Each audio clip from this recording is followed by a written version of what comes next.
133-maktab 8-sinf o'quvchilarini ifloslangan suvni tozalash va undan oqilona foydalanish bo'yicha loyiha ishi.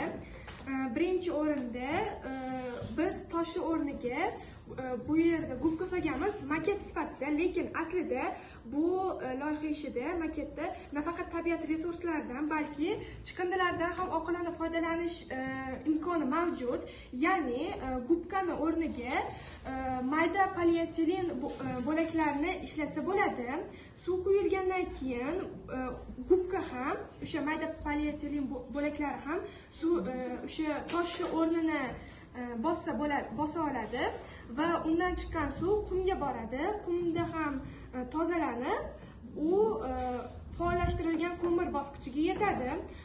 U yoqda ham ma'lum bir jarayondan o'tgandan so'ng u filtratsiya jarayonida so'nggi bosqichiga boradi. Ya'ni biz bu yoqda filtr qog'oz ishlatganmiz. Aynan shunga o'xshagan narsa ishlatsa bo'ladi. Undan keyin toza suv ma'lum bir joyga yig'iladi. Yig'ilgandan so'ng esa trubalar orqali aholi yashash punktlariga va yashash joylariga ulanadi.